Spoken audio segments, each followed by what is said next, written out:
Ya, selamat dan terima kasih sudah bergabung dalam kegiatan baru dari Deks Relawan Banten, yaitu Ngobrol Pintar tentang Kebencanaan bareng Deks Relawan Banten.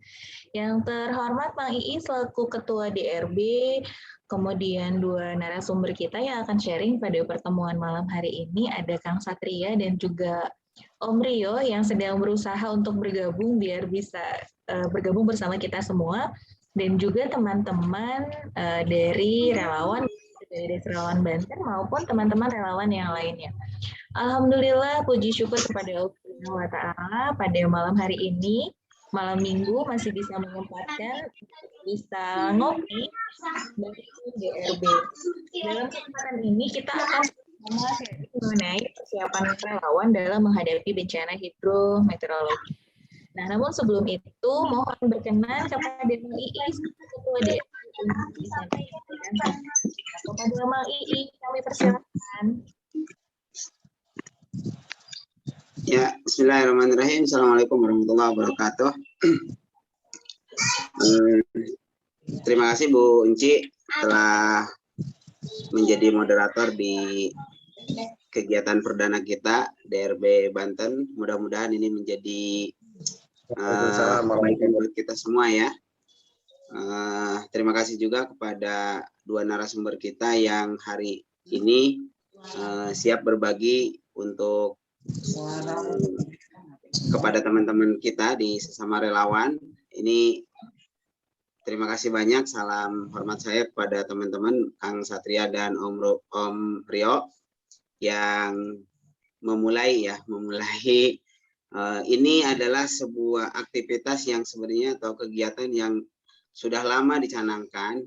Ingin sekali dari DRB ini menggagas ngobrol-ngobrol gitu ya. Karena berbagai hal akhirnya ya alhamdulillah semalam ini kita baru memulai.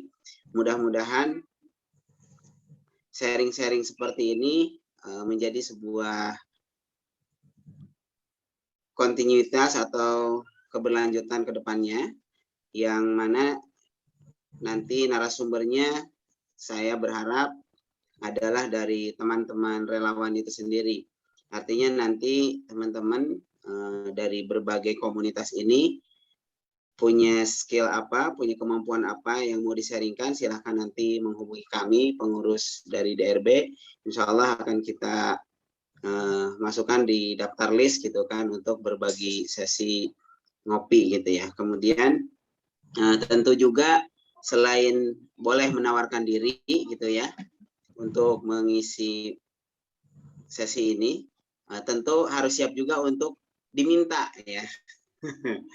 Harus siap untuk diminta ketika kami meminta teman-teman untuk berbagi begitu, berbagi pengalaman, berbagi ilmunya terkait dengan kebencanaan. Dan yang terakhir adalah ya, dan juga yang ketiga adalah teman-teman boleh merekomendasikan pemateri-pemateri kita ke depan, siapa saja yang bisa mengisi terkait dengan kebencanaan, khususnya di Provinsi Banten. Mau dari luar Banten pun dipersilakan, nanti kita coba agendakan. Nanti mudah-mudahan pas setelah materi ini nanti teman-teman bisa menyepakati apakah kita mau melakukan sharing-sharing seperti ini, mau 2 minggu sekali, mau seminggu sekali, atau sebulan sekali. Semoga ini menjadi hasanah kita sama-sama belajar untuk mengenal lebih dekat ataupun menambah pengetahuan kita terkait dengan kebencanaan. Terima kasih sekali lagi kepada seluruh tim yang telah memfasilitasi sesi ini ya, termasuk mungkin nanti harus siap-siap juga ada yang siap menjadi moderator, karena Bunci ini banyak sekali jobnya gitu kan. Jadi teman-teman harus siap juga gitu untuk menggantikan beliau. Jangan sampai nanti gara-gara Bunci dapat job di luar gitu kan, kegiatan ngopinya bubar begitu ya. Tapi kita berdoa mudah-mudahan atas semuanya pemateri dan siapapun kita diberikan kesehatan untuk selalu memberikan yang terbaik buat dunia kerelawanan ini. Terima kasih sekali lagi Bunci dan teman-teman semuanya. Assalamualaikum warahmatullahi wabarakatuh. Waalaikumsalam warahmatullahi wabarakatuh. Terima kasih Mang Ii. Baik teman-teman, seperti yang tadi sudah disampaikan oleh Mang Ii bahwa kami dari Deks Relawan Banten berharap kegiatan baik ini bisa berlangsung terus begitu, tidak hanya pada hari ini saja, tapi nanti berkesinambungan begitu.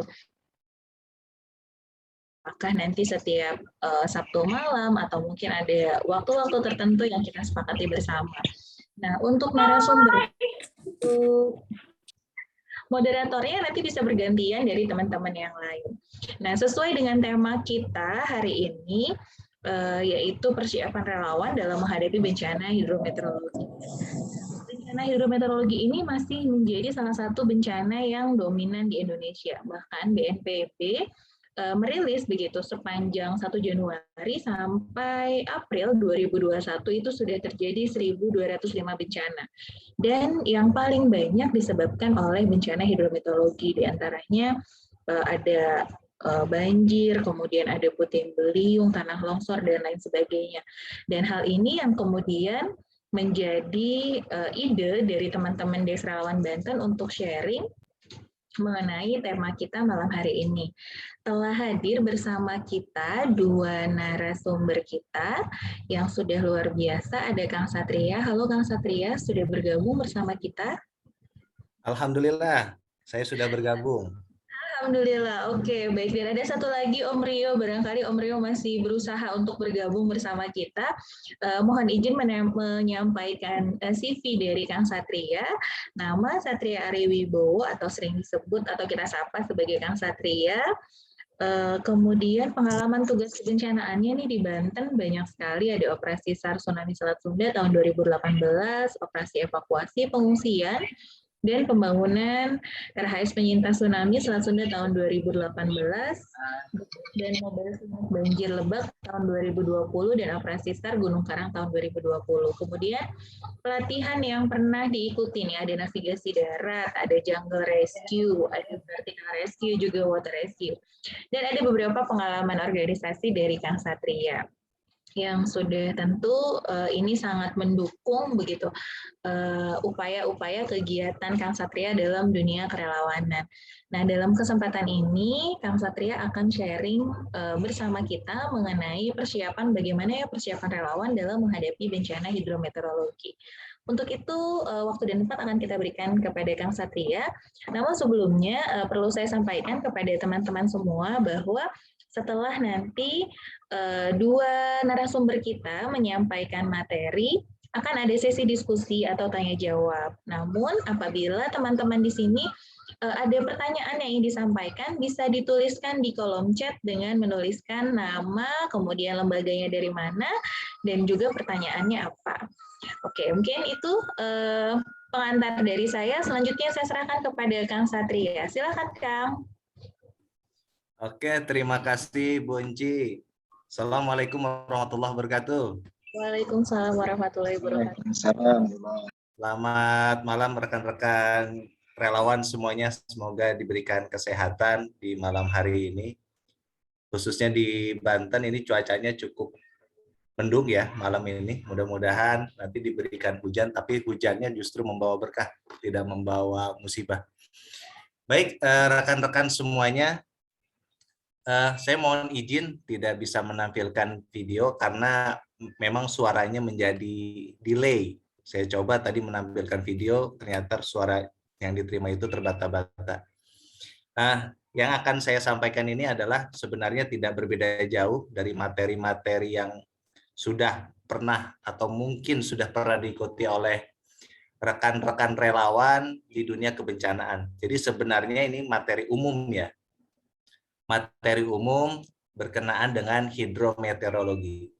Tapi ada beberapa hal yang bisa menjadi pengungkit. Ya.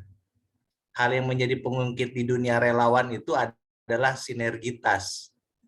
Betapa banyak kegiatan kita berkenaan dengan tanggap darurat bencana khususnya ini seringkali terjadi overlapping di lapangan.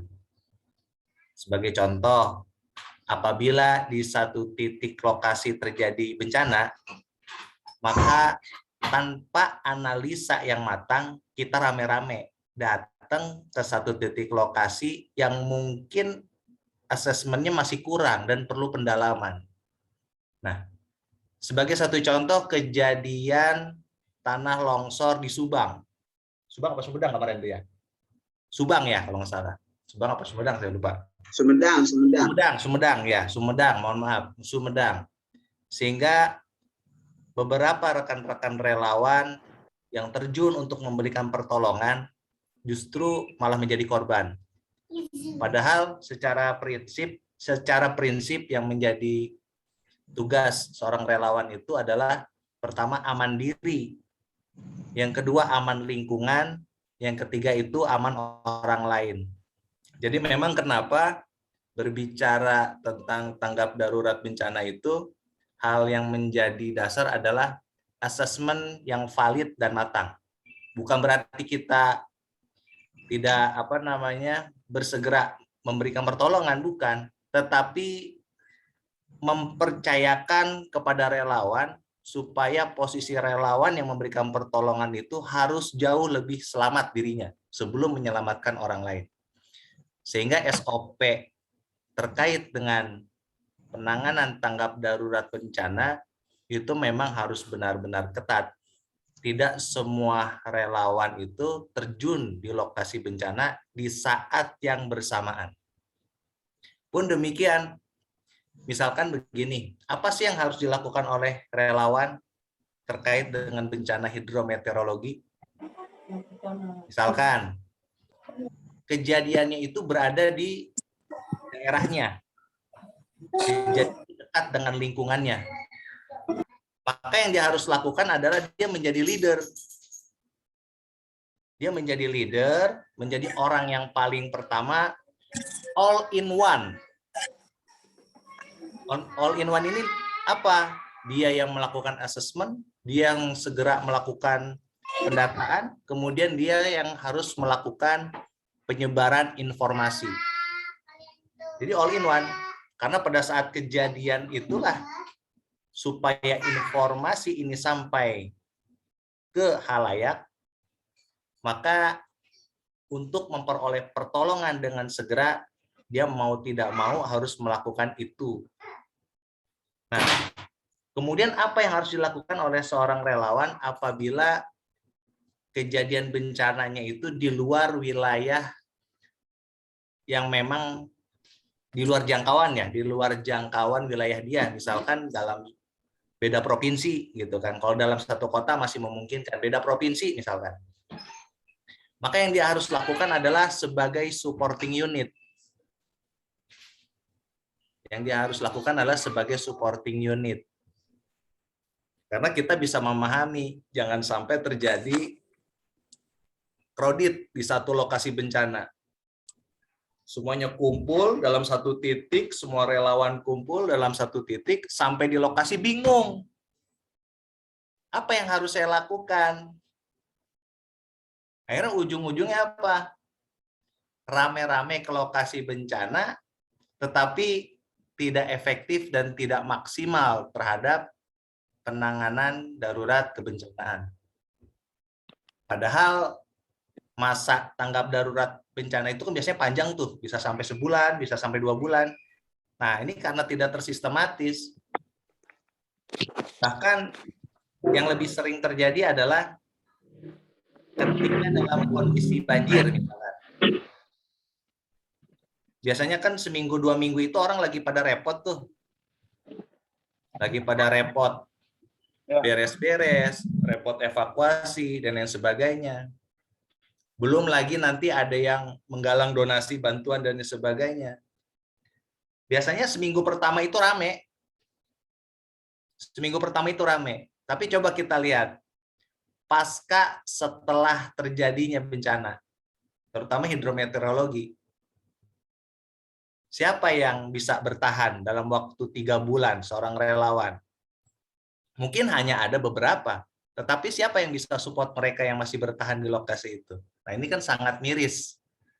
Sangat miris begitu banyak jumlah relawan, tetapi ketika sudah sampai terjadinya tanggap darurat bencana, mereka luar biasa sibuknya datang ke lokasi bencana tanpa ada ritmenya gitu tuh. Tanpa ada ritme waktunya, tanpa ada SOP-nya, tanpa ada komunikasi yang efektif di lapangan. Sehingga satu sama lain berebut agar penanganan bencana itu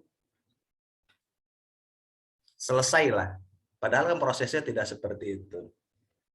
Nah, kemudian rekan-rekan sekalian, slide-nya sudah tampil ya Bunci ya? Mohon izin Bunci.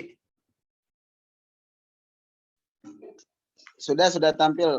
Sudah tampil. Suara saya cukup jelas nggak tadi? Jelas.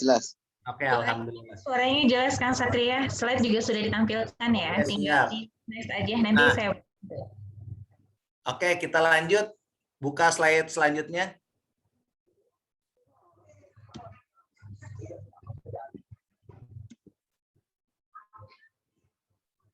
Oke, sambil menunggu membuka slide selanjutnya.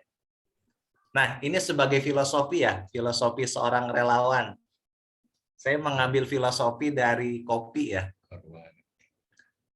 Coba dilanjut. Ya. Sepertinya masih loading ya, Kang. Betul.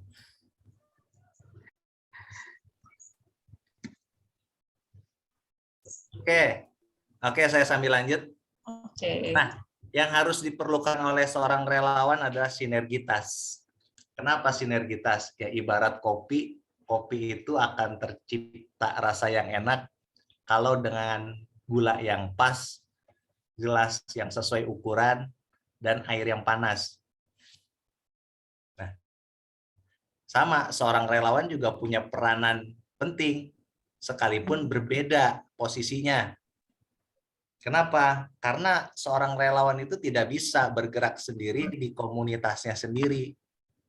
Tidak bisa. Kita sebagai makhluk sosial pasti membutuhkan bantuan orang lain. Kita pasti membutuhkan bantuan rekan-rekan yang lain. Ada yang punya perahu, siap support perahu. Ada yang punya obat-obatan, siap support obat-obatan. Ada yang punya tim medis, siap menerjunkan tim medisnya. Ada yang bertugas sebagai driver ambulan, siap mensupport sebagai driver ambulan, dan yang lain sebagainya. Bisa masak, bisa. Ada klaster dapur umum. Ada yang biasanya tukang bikin tenda, ya dia bikin tenda darurat, kan gitu. Ada yang cuma bisanya mondar-mandir, bawa barang sana sini, bisa punya tugas dorong logistik, atau rekan-rekan lain yang punya aktivitas pencinta alam, anak mendaki gunung dan lain sebagainya. Jadi rekan-rekan semuanya punya peranan penting. Tinggal apa yang harus kita lakukan pada saat di lokasi bencana itu menjadi satu bagian yang tidak terpisahkan daripada tanggap darurat bencana itu sendiri. Oke, baik. Nah, filosofi ini saya ambil dari kopi ya. Hidup ini seperti secangkir kopi di mana pahit dan manis bertemu dalam kehangatan.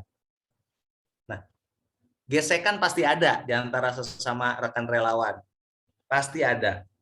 Tetapi yang harus kita garis bawahi adalah kita punya visi dan misi memberikan pertolongan, melakukan rehabilitasi bagi para penyintas.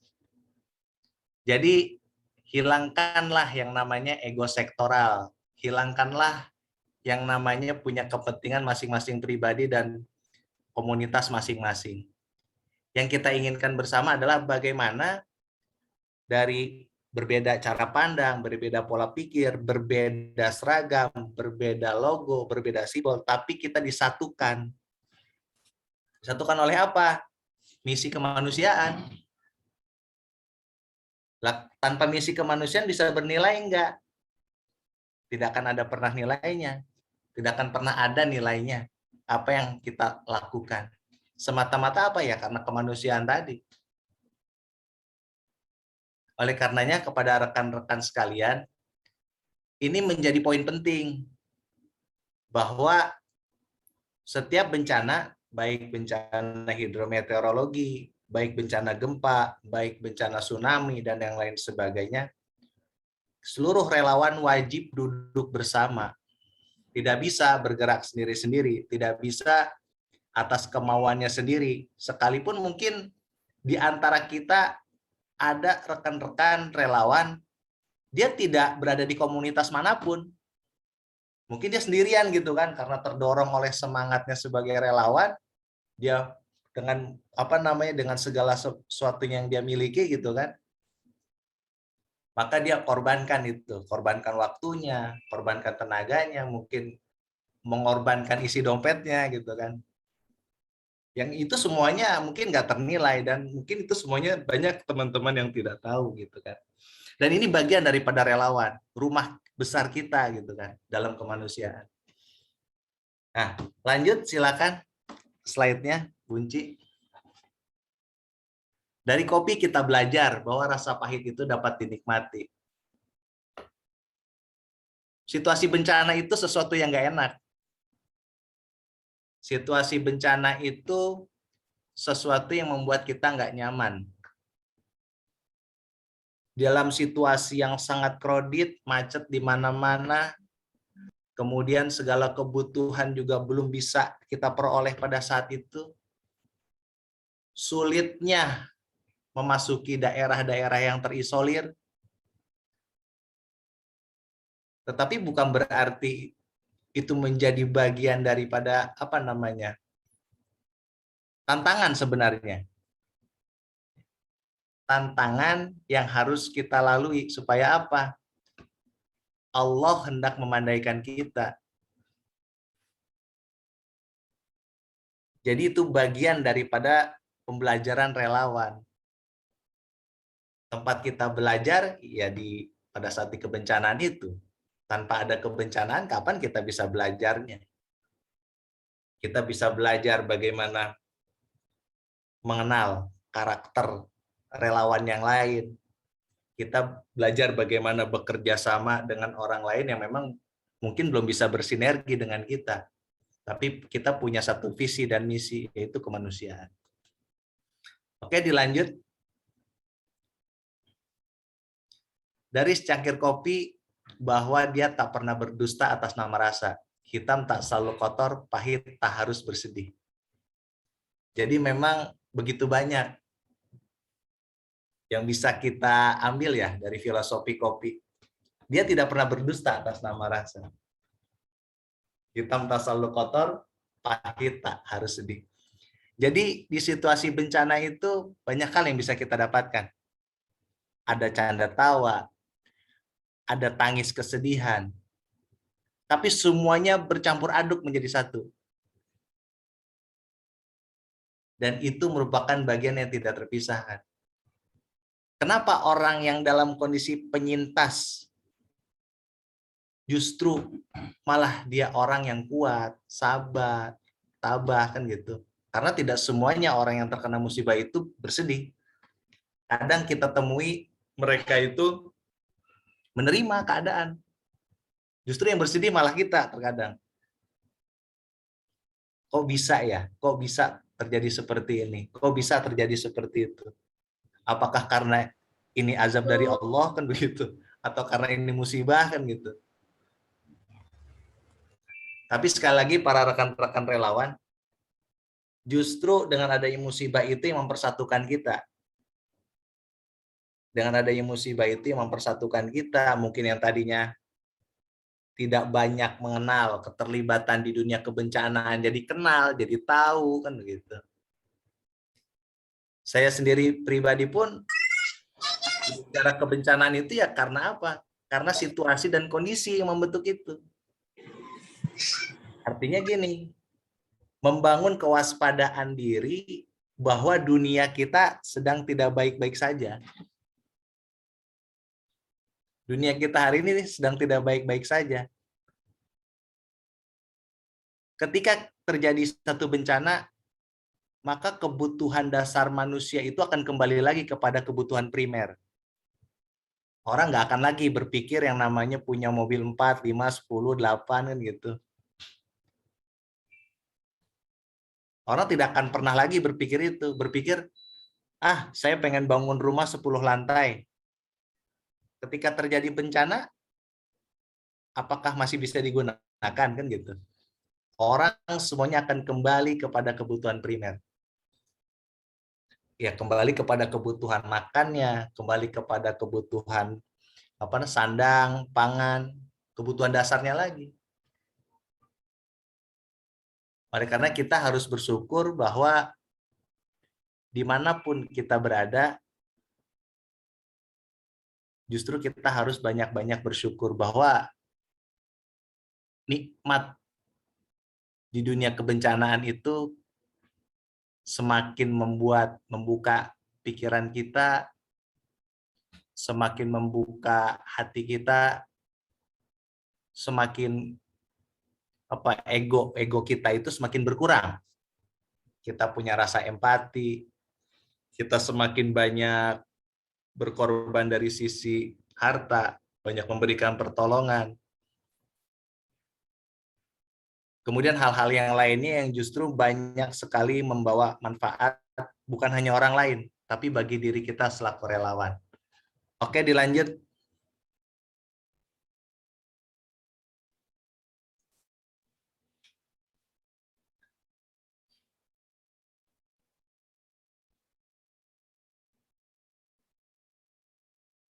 Nah, ini yang paling umum. Ya, hari ini kita ingin ulas latar belakang. Kenapa sih seorang relawan harus punya persiapan? Terlebih yang kita mau bahas itu adalah bencana hidrometeorologi. Tadi yang sudah saya sampaikan kaitannya dengan masalah emergency response plan. Tanggap darurat bencana yang belum terukur dan terarah sehingga mobilitas terbatas. Contoh begini. Belum adanya pengalaman lingkungan ketika terjadi suatu bencana menyebabkan pergerakan relawan itu menjadi terbatas. Contoh, ketika terjadi bencana di Palu, ramai-ramai kan relawan berangkat, memberikan pertolongan, logistik, dan sebagainya. Apakah sampai di sana bisa langsung bergerak? Karena tidak tahu medan, karena tidak tahu lokasi-lokasi titik strategis yang seperti apa, mana zona merah, mana zona hijau, mana zona aman, sehingga mobilitas menjadi terbatas. Kemudian belum adanya pusat data dan informasi yang terintegrasi, sehingga temuan tidak bisa dianalisis. Nah, contoh seperti ini. Rekan-rekan relawan itu kan pasti ketika menginformasikan sesuatu sudah punya standar ya, sudah punya standar nih dalam menyampaikan berita. Misalkan ada kebakaran di Kabupaten Lebak, diinformasikan kepada yang terhormat dan seterusnya. Kemudian telah terjadi kebakaran di desa ini dengan jumlah korban jiwa seperti ini. Kemudian kerugian material, kerugian imaterial, kemudian juga korban jiwa berapa orang, dan yang lain sebagainya. Ini kan bagian daripada pusat data dan informasi. Hanya saja yang disayangkan adalah bahwa ini tidak terakumulasi, ini tidak tersimpan sebagai basis data. Ini tidak tersimpan sebagai basis data. Yang terjadi adalah ketika bencana itu berulang terjadi, kita nggak tahu mau mulainya dari mana, karena nggak punya catatan sejarahnya.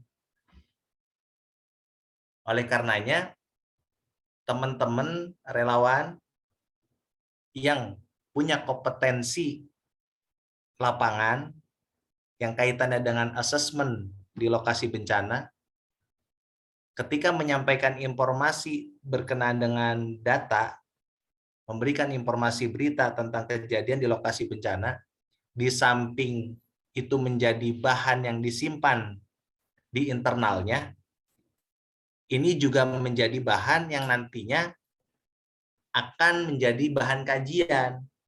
Di mana? Di lembaga yang memang, contoh FPRB gitu kan, atau Des Relawan Banten harus punya pusat data dan informasi yang tersendiri gitu kan.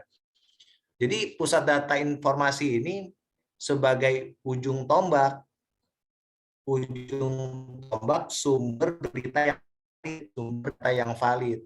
Sehingga contoh misalkan dari teman-teman relawan-relawan lain menginformasikan ada kejadian banjir hari ini di Lebak. Nah, ini bukan hanya relawannya saja, tetapi informasi ini sampai kepada pusat data dan informasi. Dan ini real time, saya yakin ketika ini sudah berjalan, ini datanya real time akan masuk. Dari Lebak, Tangerang, dari Cilegon, kemudian dari Pandeglang, ini pasti real time masuk. Nah, ini bisa kita analisis. Untuk apa? Ketika terjadi bencana yang serupa di lokasi yang sama, jauh-jauh hari sebelum itu terjadi, bisa kita mitigasi. Dan tidak lagi ceritanya seperti ini. Ketika ada bencana, kita fokus kepada pemberian sembako. Kalau pemberian sembako, tahun berikutnya lagi ada kejadian bencana lagi, pemberian sembako lagi. Tidak seperti itu. Jadi kita harus sudah mulai mencoba melakukannya secara tersistematis dan terencana.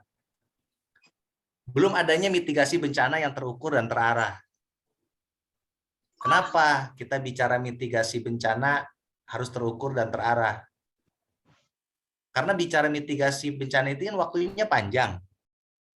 Waktunya panjang, kesempatannya luas, penganalisaannya juga panjang.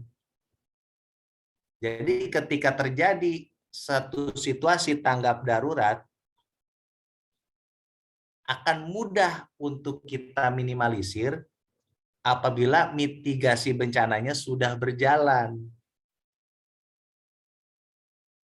Sulit rasanya bagi rekan-rekan relawan mendapatkan bahan, informasi dan sebagainya terkait dengan mitigasi bencana apabila pada saatnya terjadi bencana baru dimitigasi.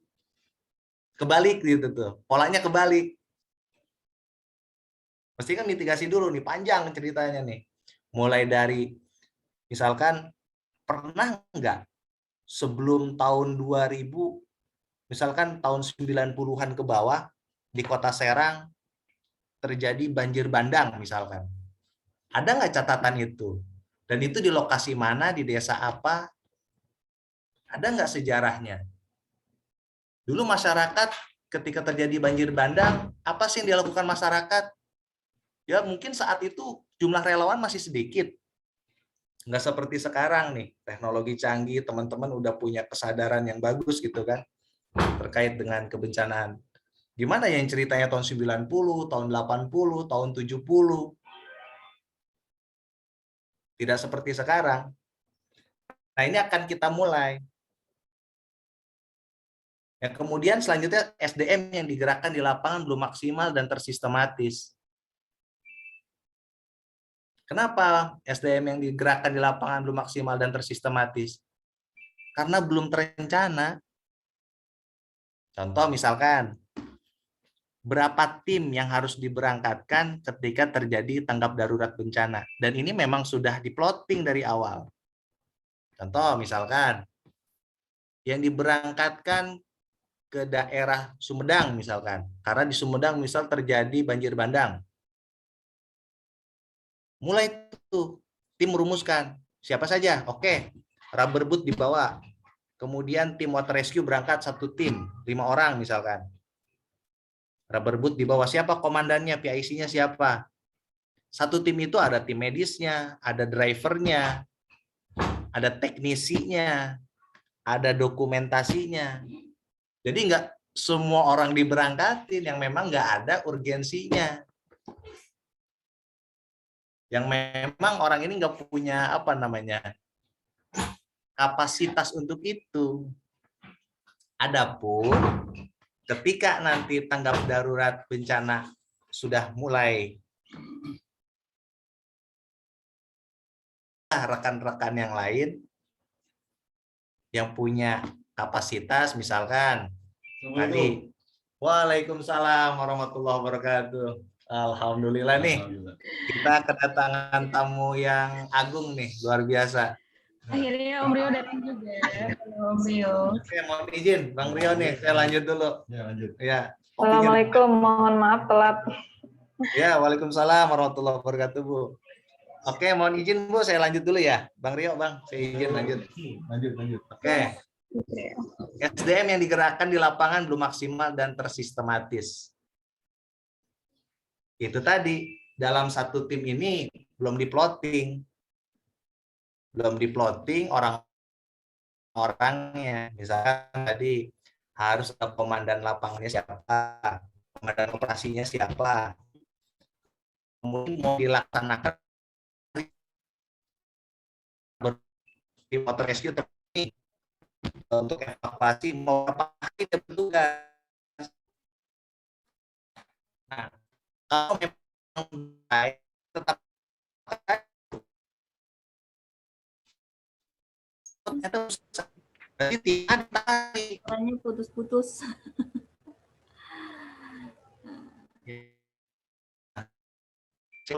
Lagi SDM digerakkan maksimal.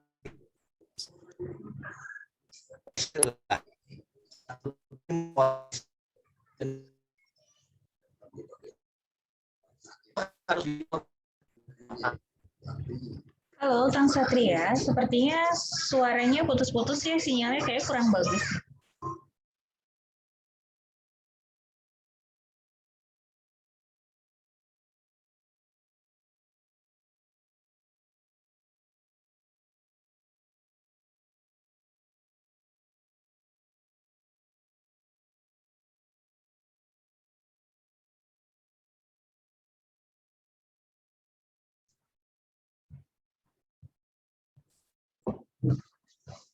Halo, Kang Satria.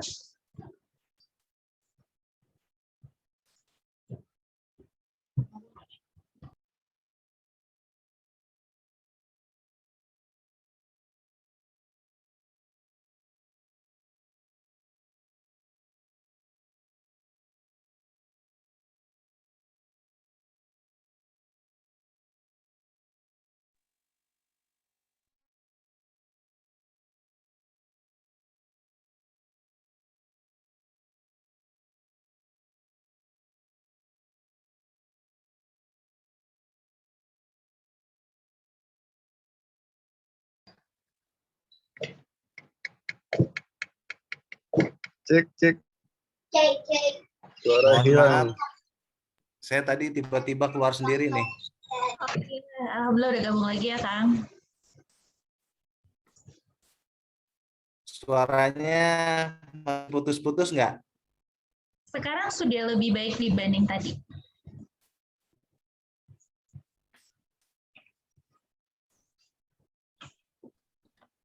Halo, Kang Satria. Oke, suara saya jelas nggak?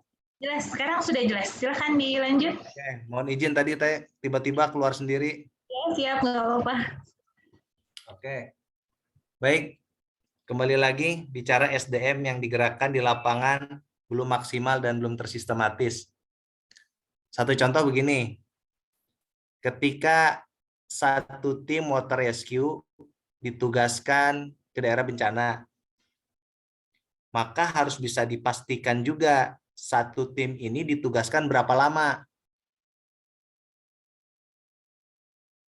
Satu tim ini ditugaskan berapa lama. Kalau sudah selesai masa tugasnya, misalkan 1 minggu, ternyata tanggap daruratnya belum selesai, maka tim yang pertama harus ditarik. Untuk apa? Untuk recovery. Untuk recovery dulu, baru disusul dengan tim berikutnya. Sampai dengan tanggap daruratnya selesai atau masih dibutuhkan. Nah, itulah kenapa kita pentingnya mengatur teman-teman relawan yang ada supaya bergerak secara tersistematis dan terukur. Saya yakin jumlah relawan yang banyak jika tersistematis dan terukur, ketika terjadi satu bencana secara serempak, ini nggak kebingungan.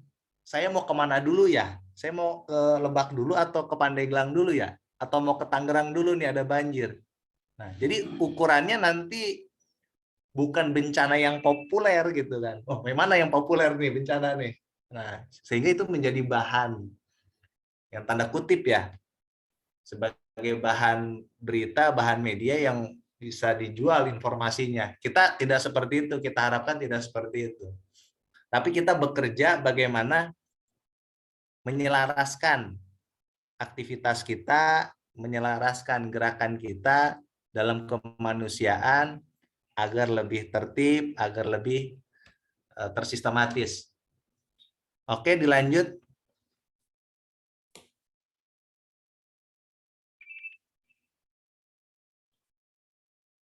Nah, ini yang penting. Standar operasional prosedur relawan kebencanaan. Dia harus memahami tugas dan di mana dia ditugaskan.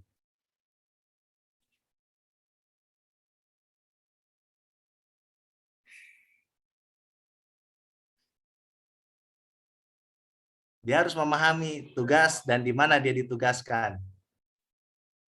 Jangan sampai seperti ini. Relawan ini datang tanpa membawa tugas, sampai di lokasi dia nggak tahu mau ditugaskan sebagai apa. Sehingga yang dikhawatirkan begini, apabila kalau relawan tidak memahami tugas dan tidak tahu di mana dia ditugaskan, ketika terjadi suatu apapun, misalkan musibah, katakanlah, si relawan ini gugur. Siapa yang mau bertanggung jawab? Siapa yang mau bertanggung jawab? Gugur di medan tugas. Nah, ini tentunya harus sama-sama kita pikirkan. Kita manajemen resiko seorang relawan gitu kan. Kemudian siapa saja timnya yang ditugaskan dalam satu klaster? Fungsinya apa? Ketika tim ini ditugaskan dalam satu klaster, dia bisa menjadi bagian yang tidak terpisahkan ya. Misalkan contoh begini, tim SAR lah, satu tim ini tim SAR. Otomatis dia kan pasti punya satu regu tuh, satu SRU. Kurang lebih 5 orang lah, yang umumnya satu SRU itu 5 orang. Nah, kalau timnya tidak ditugaskan dalam satu klaster, artinya memang bukan klasternya, maka tim ini nggak akan jalan. Maka tim ini nggak jalan. Kemudian apa saja kebutuhannya di tiap klaster? Ya, kalau misal klasternya psikososial, berarti dia sudah paham. Tugasnya itu berada di pasca darurat bencana, kan begitu. Oh, saya psikososial nih. Berarti dia bukan terjun pada saat tanggap darurat, kan? Gitu kan? Oh, saya psikososial nih, berarti dia bukan kapasitasnya terjun pada saat tanggap darurat. Dia akan terjun setelah pasca tanggap darurat selesai. Begitupun dengan teman-teman yang ditugaskan di shelter, atau ditugaskan untuk pengungsian, atau yang ditugaskan untuk pembangunan rumah hunian sementara. Itu kan pasca rehabilitasi tuh, pasca bencana.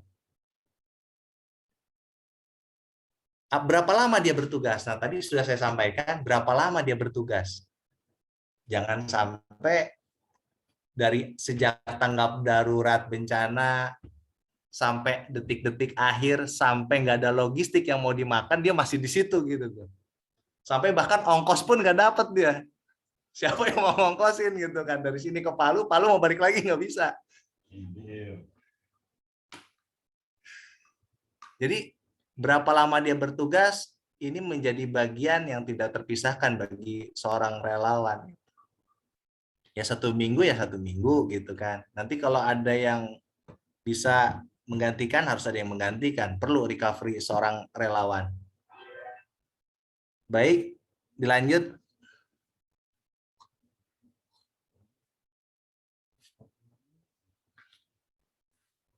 Nah, kembali lagi kepada potensi bencana hidrometeorologi di Banten. Nah, hidrometeorologi Banten ini, hidrometeorologi lah pada umumnya. Itu terdiri dari basah dan kering. Banjir bandang, longsor, angin puting beliung, dan sebagainya. Hidrometeorologi kering, kebakaran hutan, lahan, dan kekeringan.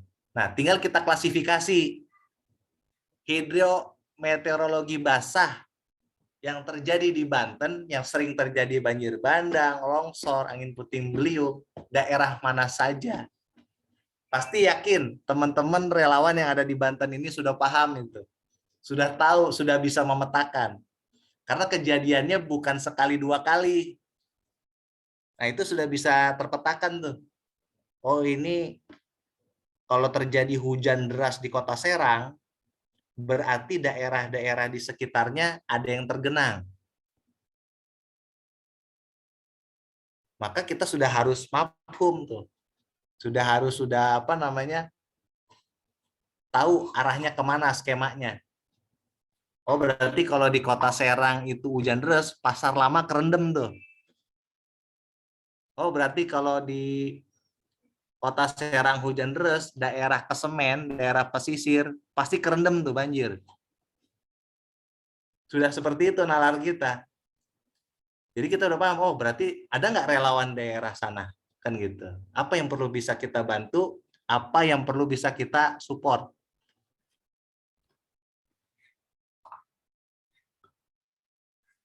Oke, dilanjut.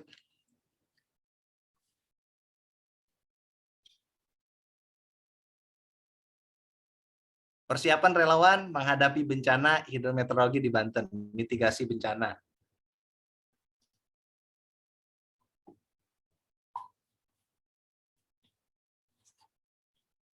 Tadi pemetaan daerah, orientasi medan, dokumentasi, kemudian inventarisir sejarah bencana.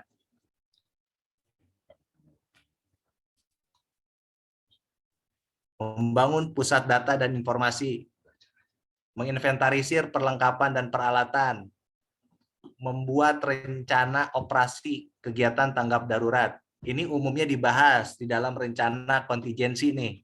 Cuman kalau rencana kontingensi kan sifatnya umum. Ini kita lebih kepada yang sifatnya khusus, diperkecil lagi.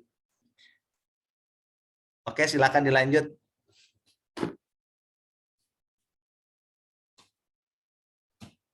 Nah, ini pertanyaannya. Jadi saya harus ngapain? Apa yang saya harus lakukan ketika tanggap darurat bencana terjadi? Ini pertanyaan besar bagi kita semua. Lanjut.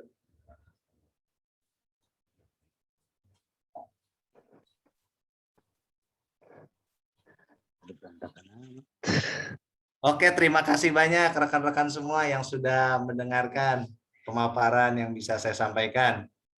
Terima kasih. Saya kembalikan kepada moderator, barangkali ada yang mau ditanyakan. Monggo, silakan. Ya, baik. Terima kasih Kang Satria. Menarik sekali ya tadi dari mulai, ya, saya sangat tertarik dari awal tuh masalah filosofi kopi, kemudian lanjut mengenai beberapa permasalahan yang sering terjadi dalam upaya penanggulangan bencana, mulai dari hal-hal yang dilakukan itu belum sistematis begitu ya Kang ya, dari mulai mitigasi dan lain sebagainya, lebih kepada upaya responsif yang dilakukan. Nah, selain Kang Satria, kita punya satu narasumber lagi yang siap sharing malam hari ini. Apakah Om Rio sudah bergabung bersama kita? Halo Om Rio.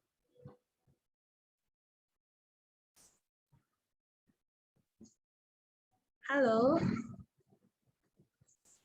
Apakah Om Rio sudah bergabung? Kang Satria ada kabar ini tentang Om Rio? Oke, ada kabar, ada kabar. Om Rio-nya ada hadir di situ? Oh, siap. Assalamualaikum. Waalaikumsalam, ya Allah. Akhirnya Om Rio bisa bergabung dalam acara ngopi bareng DRB kita malam hari ini. Om, izin memperkenalkan ya.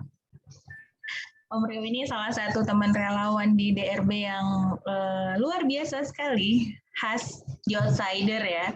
Om Rio ini lahir di Jakarta tapi besar di Surabaya, tapi sekarang tinggalnya di Serang ya.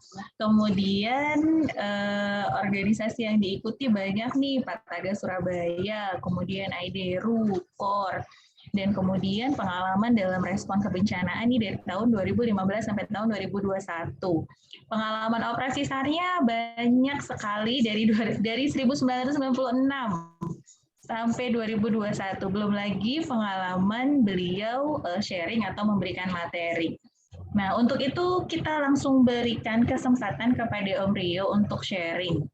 Om Rio malam ini mau sharing tentang emergency response plans atau yang lainnya. Halo. Halo. Ya, halo ya. Silakan Om Rio. Assalamualaikum warahmatullahi wabarakatuh semua. Waalaikumsalam. Waalaikumsalam Bang Rio. Assalamualaikum warahmatullahi wabarakatuh. Berantakan. Masya Allah. Alhamdulillah ini. Alhamdulillah ini saya baru pertama kali nih ikut yang namanya siapa nih? Jum-juman ya. Jum-juman. Waktu ini surprise. Ini teman-teman waktu banget ketika Om Rio berhasil mau bergabung dalam acara Jum-juman kita. Ya. Ini tadi saya coba install yang namanya senyum-senyum aja. HP saya langsung hang. Malu HP jadul. Jadi ya karena udah janji, jadi ya akhirnya saya berusaha datang ke rumahnya Satria. Sebenarnya kita berdua nih akhirnya ya duduk berdua di depan laptopnya Satria gitu. Mohon maaf semua, jadi saya agak-agak demam laptop ya, bukan demam panggung, demam laptop ya di depan laptop ini. Kayak norak juga sih, saya bisa ngelihat orang-orang di sini siapa aja gitu. Sementara yang orang-orang itu nggak bisa ngelihat saya. Kameranya dibuka, videonya. Banyak yang request kameranya Om Rio. Bisa nyalain ya? Iya, bentar. Saya dicoba. Nggak tahu nih bisa nyalain. Ya, udah bisa ya? Halo. Bisa dibuka dong. Teman-teman DRB udah excited banget nih lihat Om Rio nge-zoom. Dibuka dong kameranya. Oh ya. Kameranya buka, nah kelihatan. Wih, keren Bang. Ada teman-teman KOR Indonesia. Ada Mas Dwi Derek. Waduh, ngeri nih senior-senior saya semua nih. Ada Bu Dr. Neti. Assalamualaikum. Waduh, Agus Setiawan ini pelatih saya ini. Dari Papua tuh, dari Papua ya. Di Papua langsung ya. Waalaikumsalam menyimak. Gimana kabar Papua, Mas Agus? Alhamdulillah. Jadi apa yang saya bisa isi nih? Karena begini, tadi saya sempat dengar semua hal yang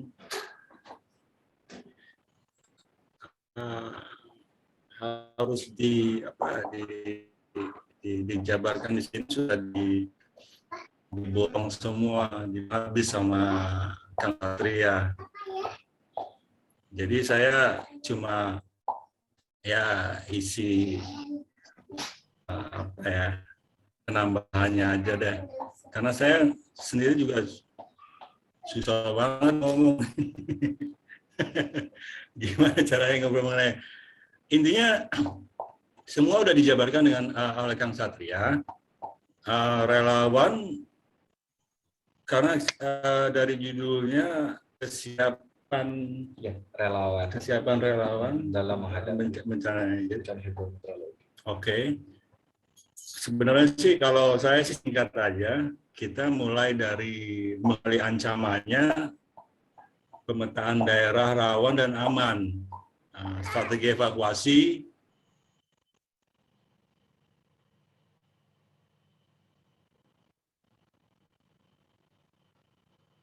Lalu, Halo, Om Rio. Halo.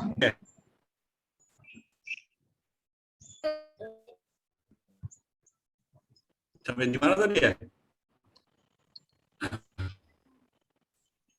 Ya, halo, Om Rio. Bisa dengar suara saya, Om? putus. Ya, sinyalnya sedang kurang bagus nih, Ustadz Budi. Grogi kayaknya. Om Rio jangan grogi gitu dong. Kopinya mana kopinya? Kopinya mana kopinya? Kopinya nggak ada lemon tea doang nih.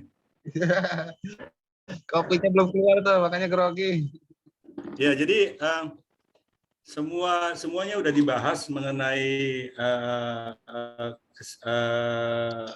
dunia relawan, terutama dalam dibahas sama Kang Satria tadi, saya sempat nguping juga.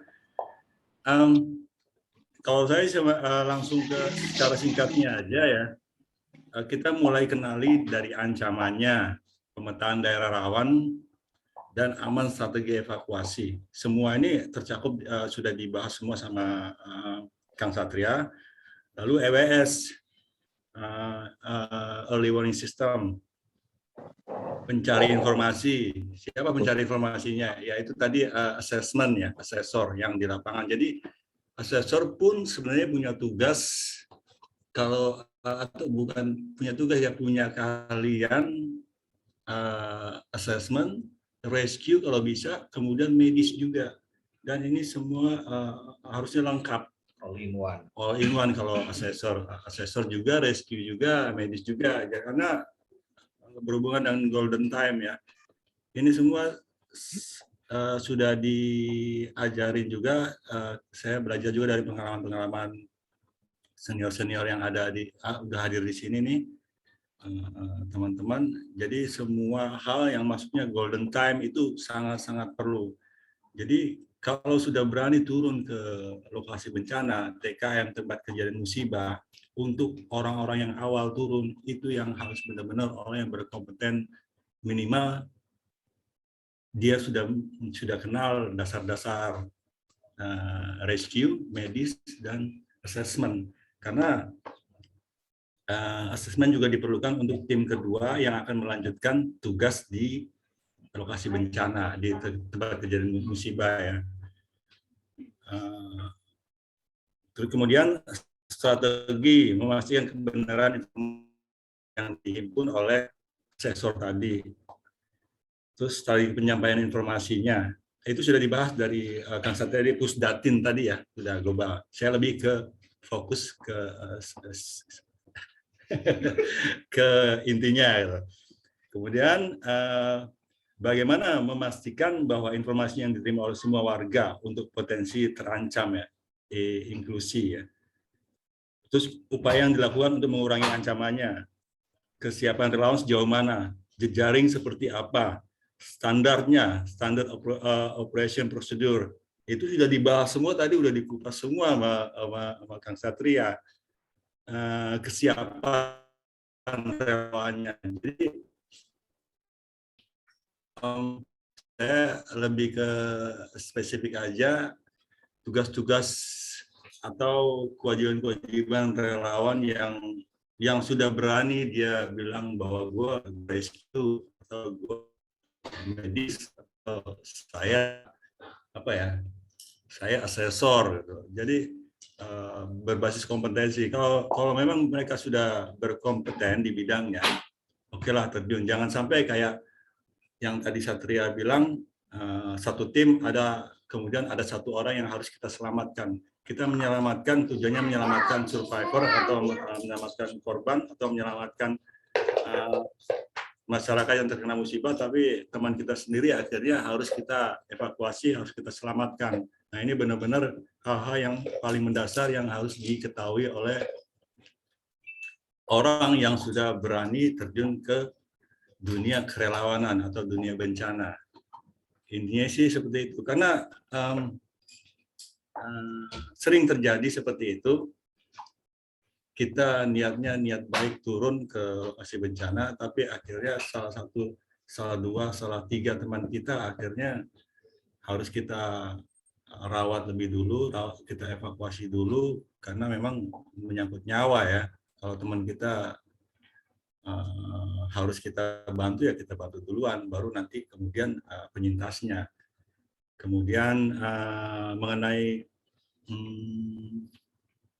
hubungan dengan teman-teman relawan lainnya. Kayak saya pernah di Palu, saya berangkat dengan suatu lembaga, kemudian saya minta izin untuk mencari keluarga saya yang sama sekali setelah 2 minggu belum saya ketahui keberadaannya di mana. Kemudian saya minta izin saya untuk mencari keluarga saya, karena di sana banyak keluarga besar saya juga. Karena jaringan komunikasi susah, sinyal dan lain-lain susah waktu itu di sana, jadi saya susah berhubungan dengan lembaga yang pertama kali mengajak saya ke sana. Akhirnya saya dinyatakan hilang, dinyatakan lost gitu, sama lembaga tersebut sebagai si anak hilang. Kemudian beberapa saat setelah 2 minggu sampai hari berikutnya baru bisa ketemu lagi, ngobrol, baru ya udahlah. Mereka marah-marah atau segala macam, ya saya terima lah, karena memang miskomunikasi, karena terjadi hal seperti itu. Kemudian ada lagi kesiapan relawan untuk ditempatkan di daerah-daerah yang belum dijangkau oleh sekumpulan relawan-relawan juga. Jadi kebanyakan yang tadi Satria bilang, ada titik-titik tertentu yang populer ya, populer karena di situ banyak media massa, banyak wartawan lokal atau banyak media TV nasional yang meliput. Jadi semua wartawan, semua relawan ngumpul di situ semua. Mereka saling, wah ini gua nih, gua masuk TV nih, gua ini semuanya. Tapi saya belajar dari teman-teman yang lain, belajar dari teman-teman. Ada salah satu sekelompok relawan medis disaster itu, sebut aja Med-E ya, ada Bu Dokter hadir ini, Bu Dokter Neti. Nah, mereka tuh spesialisasi medis di bidang bencana, tapi mereka selalu mencari tempat-tempat yang tidak pernah dijangkau oleh relawan-relawan populer. Jadi mereka selalu menghindar atau menempatkan diri tempat-tempat yang jauh, yang susah dijangkau. Nah, itu satu pembelajaran. Jadi itu dia yang namanya relawan harus siap dalam kondisi apapun, masuk ke situasi apapun, menolong penyintas yang terisolir. Hal-hal seperti itu kan jarang ya. Jadi ya sorry ya agak-agak skeptis juga. Jadi kebanyakan kita ngumpuk, kata Satria tadi, untuk satu tempat yang populer gitu, yang mudah dijangkau, yang banyak orang datang, yang banyak media meliput, yang akhirnya kita bisa hai saya gitu. Itu sebenarnya itu aja sih dulu. Jadi semua udah dikupas habis oleh Kang Satria nih. Kalau kopi ya kita sepakat, kita akur, kita relawan kopi, relawan kopi. Sini dong Satria, kita bisa berdua nih, berdua. Jadi kayak podcast aja deh ya. Iya betul, Kang Satria, Om Rio, betul. Kita kayak podcast aja. Dan teman-teman di sini juga di awal tadi sudah kita ajak untuk diskusi bareng, ngobrol bareng sesuai tema kegiatan kita malam hari ini. Jadi nggak hanya saya sebagai moderator dan dengan Kang Satria dan Om Rio, tapi teman-teman yang lain juga nanti ada sesi untuk sharing, berbagi pengalaman atau memberikan tanggapan dari yang sudah disampaikan oleh Kang Satria sama Om Rio. Ya, baik. Terima kasih Om Rio.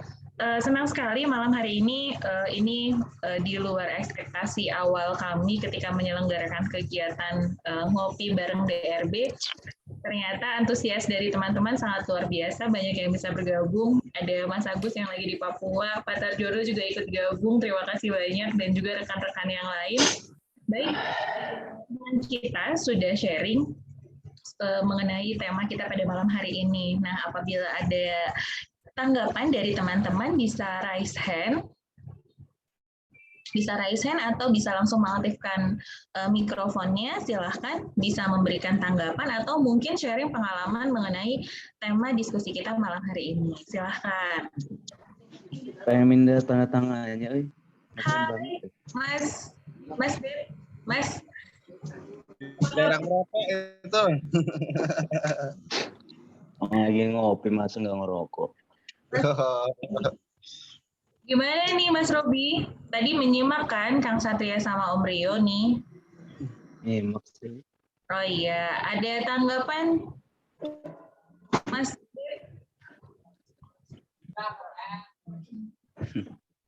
Udah lengkap sih Bu. Jadi diborong semua sama Kang Satria itu. Kalau sambil Ada yang raise hand atas nama Zi, halo. Halo, ini Mas atau Mbak? Bisa diaktifkan mikrofonnya, silahkan.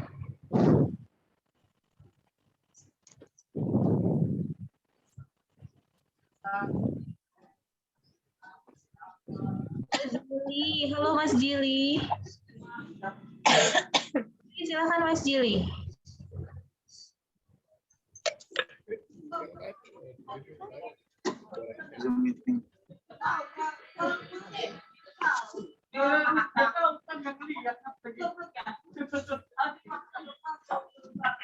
Halo Mas.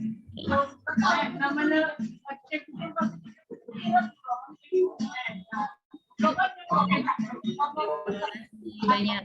Ada Mbak Anissa Sukono, silahkan. Halo, selamat malam Om Rio, Kang Satria, Bunci. Ya, selamat malam. Mau nanya dong, apa ya?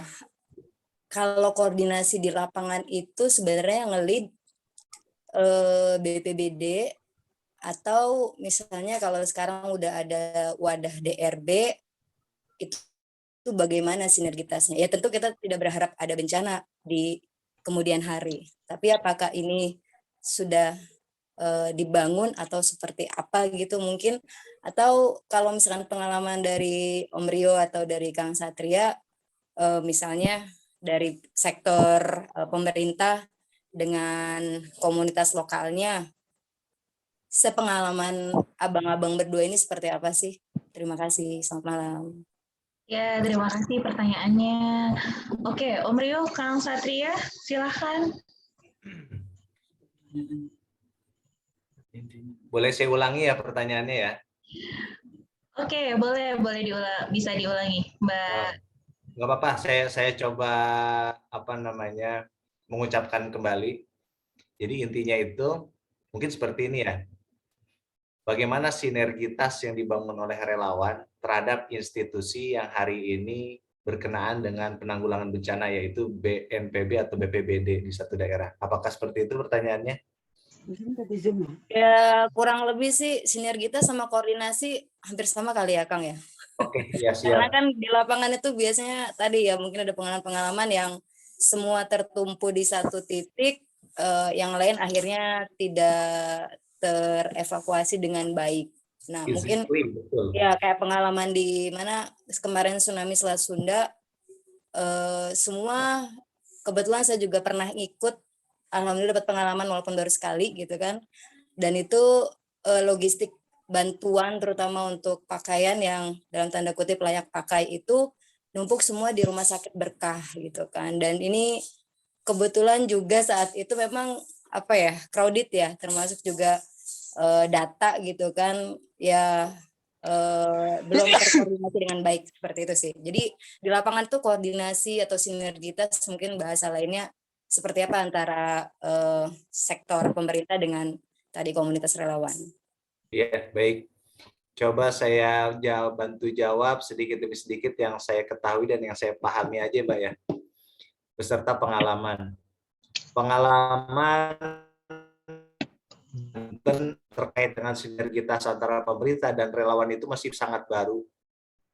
Itu terjadi pada saat terjadinya tsunami Selat Sunda. Memang diakui oleh BPBD sendiri, pada saat terjadi tsunami Selat Sunda mereka belum siap. Belum siap secara SDM maupun belum siap secara anggaran. Jadi di tingkat BPBD sendiri, sebenarnya anggaran itu ada untuk kebencanaan. Hanya saja pada saat terjadi bencana tsunami Selat Sunda, anggaran itu tidak terserap banyak. Karena memang mungkin perencanaannya ada, tetapi untuk perencanaan dalam kapasitas bencana yang terjadi pada saat tsunami Selat Sunda, mungkin tidak bisa semuanya tercover.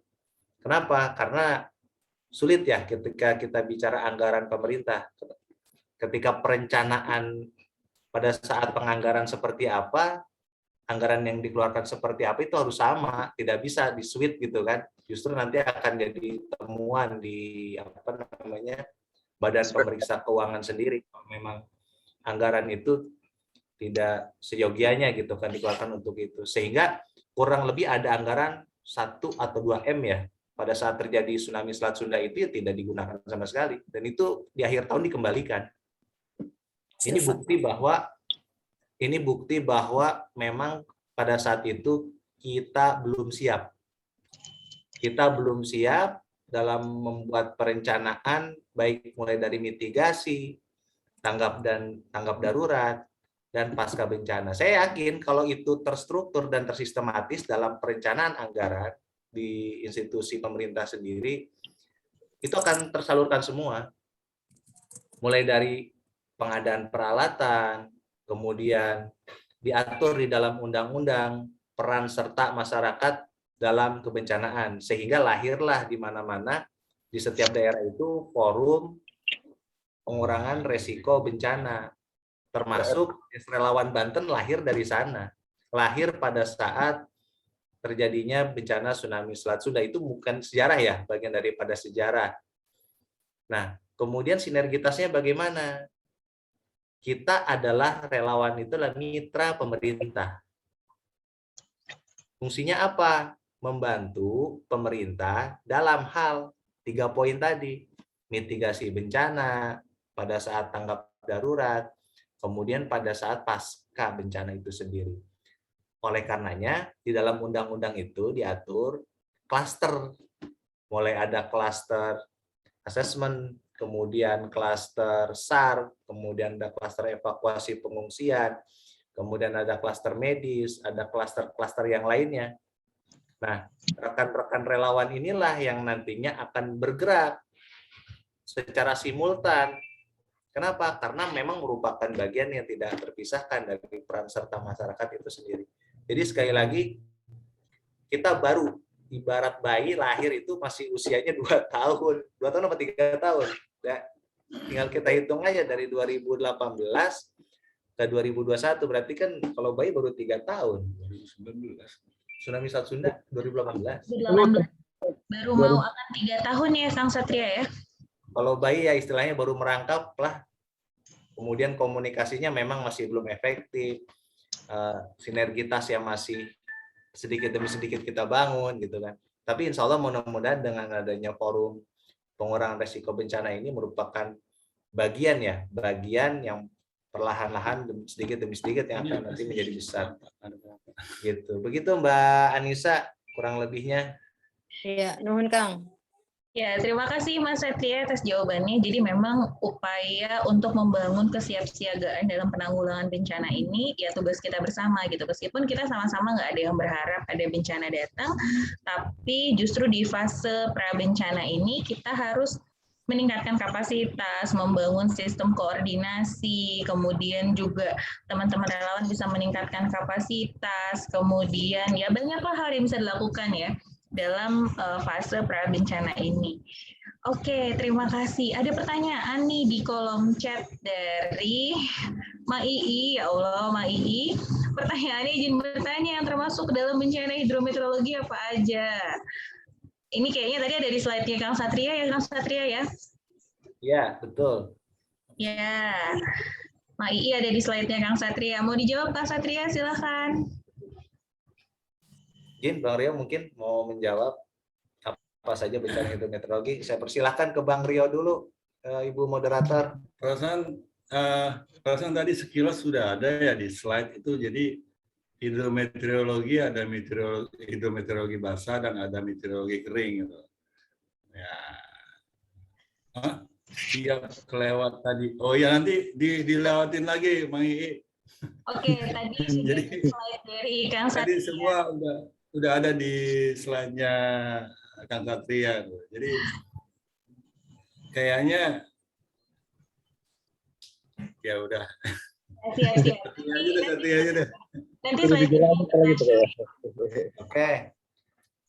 Saya langsung bantu jawab juga. Sebenarnya gini, bencana hidrometeorologi ini kan merupakan bagian yang tidak terpisahkan juga ya dari kajian yang dibuat oleh rekan relawan kita juga yang saat ini sebagai kepala seksi di bidang meteorologi. Ya, selamat menikmati tontonan kita Pak Tarjono dari BMKG. Mohon maaf Pak, ini jadi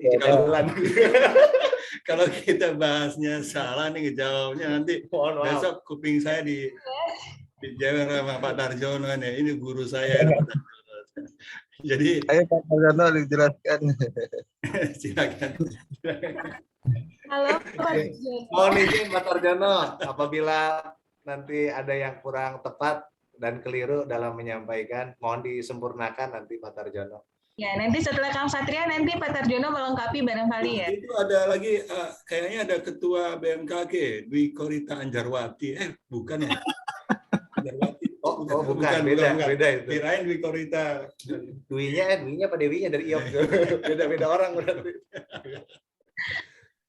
Oke. Ya, jadi kembali lagi tadi yang sudah disampaikan Bang Rio berkenaan dengan bencana hidrometeorologi itu dibagi dua. Ada bencana hidrometeorologi basah dan kering. Ya, kalau basah itu yang kaitannya dengan banjir bandang, longsor, banjir aerob dan sebagainya.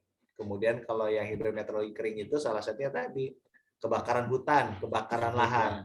Tinggal kita klasifikasi di Kota Serang atau di Banten pernah nggak terjadi kebakaran hutan? Nah, kira-kira begitu. Kemudian di Banten kan lebih banyak hidrometeorologi basah kan? Hidrometeorologi basah lebih banyak dari banjir, kemudian longsor dan sebagainya. Begitu. Kira-kira yang bisa saya jelaskan. Barangkali. Terima kasih Kang Satria. Pak Tarjono, mohon masukan juga Pak Tarjono, mohon izin. Halo Pak Tarjono. Ya, siap. Malam. Ya, barangkali bisa menambahkan tadi Kang Satria sudah menjawab. Barangkali ada tambahan nih spesial dari. Terdengar ya? Suara saya terdengar. Terdengar jelas.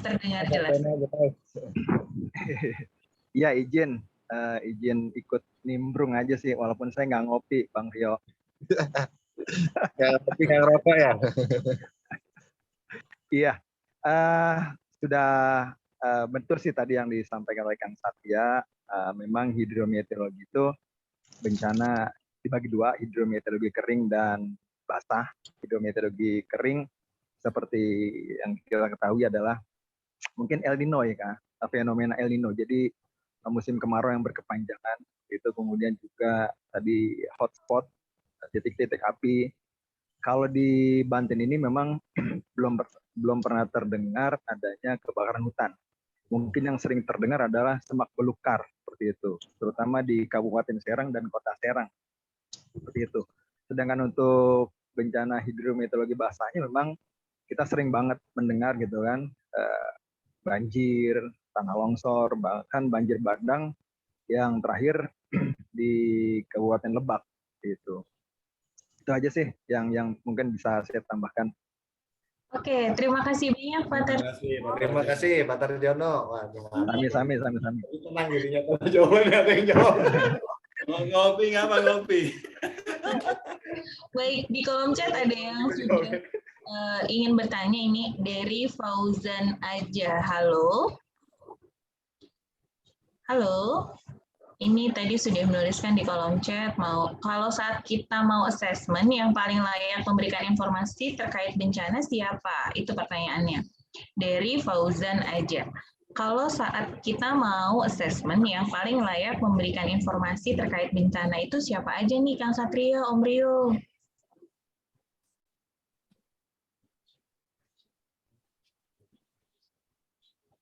Halo. Halo, Kang Satria, Om Rio, bisa suara saya apakah masih terdengar? Ya, halo. Ya, halo. Kedengaran? Iya, ini ada pertanyaan nih dari Fauzan Aja. Pertanyaannya, kalau kita mau assessment, yang paling layak memberikan informasi terkait bencana itu siapa? Oh gitu. Oke. Ya. Terkait assessment itu kan pengumpulan data ya secara lengkap dan detail mengenai kejadian suatu bencana atau di TKM, di tempat kejadian musibah, atau pada saat terjadi kegiatan pencarian dan pertolongan. Asesmen awal biasanya dilakukan oleh orang-orang yang datang langsung ke TKM atau kejadian bencana. Dia mengumpulkan data secara detail mulai dari hal-hal yang perlu dibantu kalau terjadi umpamanya apa ya, kayak kelaparan atau apa itu hal-hal apa yang dibutuhkan oleh warga. Tapi kalau kejadian longsor, kemudian longsor korbannya berapa, rumah berapa, yang meninggal berapa, yang berapa, itu hal-hal detail. Kemudian banjir lokasinya di mana, akses ke sana pakai apa, jalan yang tertutup, ada jalan lintas, jalan yang bisa masuk ke sana, itu semua hal-hal yang detail yang dilakukan pada saat assessment. Yang paling layak memberikan informasi terkait bencana sebenarnya sah-sah aja kita ngasih hasil assessment ke teman-teman kita sendiri ya, tidak untuk umum, ke lembaga kita sendiri tidak untuk umum. Tetapi ada etikanya bahwa stakeholder ya, stakeholder ya, betul, stakeholder. BPBD atau BNPB, tapi kalau di daerah BPBD ya, yang berhak merilis suatu kejadian itu lembaga pemerintah aja. Jadi alangkah baiknya kita memberi hasil asesmen kita ke BPBD, kota, kabupaten atau provinsi, biar mereka yang rilis hasil asesmen kita.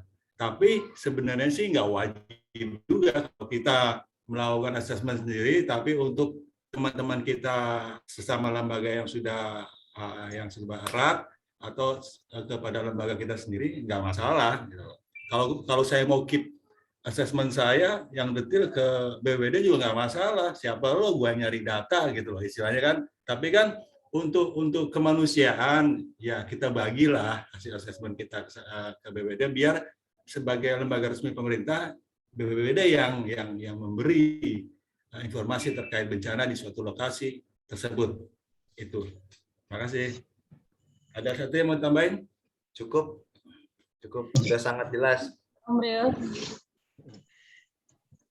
Oke, baik. Terima kasih atas jawabannya. Masih adakah pertanyaan? Ini ternyata nggak kelihatan kopinya itu. Rencana awal kita Kang Satria cuma 1 jam ya Kang Satria, dari pukul 20 sampai 21. Ternyata sekarang udah 21.25, nggak kerasa ya waktu berjalan, kayak sangat cepat. Baik teman-teman semua, barangkali sebelum acara malam ini kita tutup, masih ada yang ingin menyampaikan masukan, pendapat, atau sharing begitu? Tambah 1 jam lagi. Ya, insya Allah nanti kita akan mengadakan ngopi bareng DRB Part 2. Sesuai dengan di daftar hadir, kami juga minta masukan dari teman-teman. Kira-kira untuk Part 2 nanti tema yang cocok apa ya, gitu. Karena ini insya Allah jadi salah satu kegiatan rutin dari Deks Relawan Banten. Bu Yen, kopdar dong. Iya, nanti kita insya Allah kopdar ya Bu Yen ya. Kita mau silaturahmi, sudah lama direncanakan nih oleh teman-teman panitia.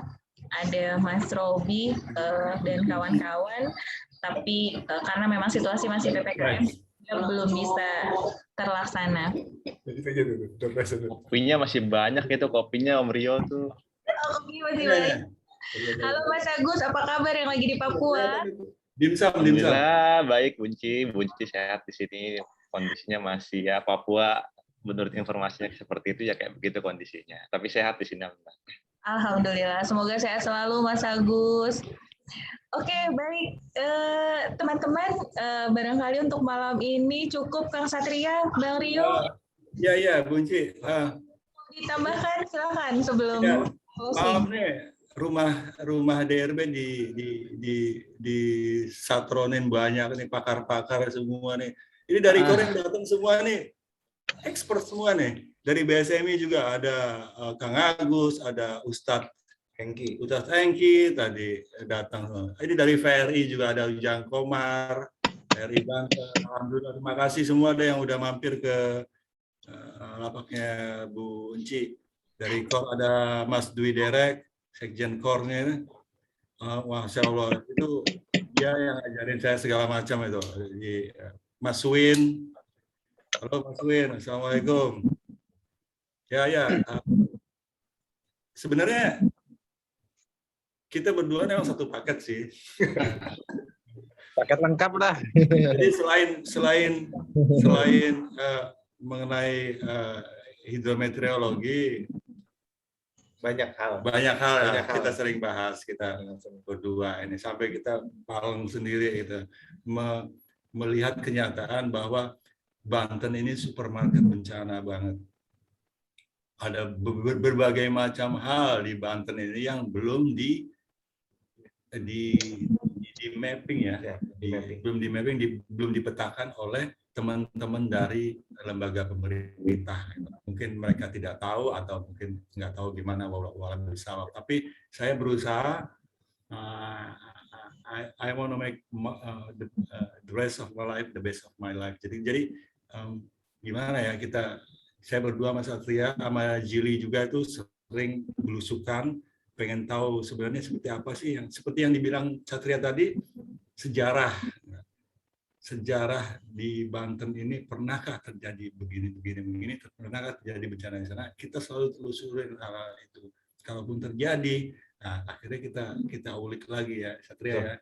Sebenarnya bagaimana sih terjadinya dulu? Nah itu yang sering saya lakukan dengan ya, kita sebenarnya malas ngomong juga ya, cuman ya emang ya, akhirnya kebetulan aja dipertemukan di sini sama Bu Bunci dan sebagai Om Rio mungkin sharing nambahin sedikit kali Om Rio. Ya. Mas Agus ya. Itu siapa nih? Ya. Mas Agus. Iya Om Rio sama Kang Satria mungkin mau nambahin sedikit ya, sharing. Ya, siap. Ini di sini jam 12 loh.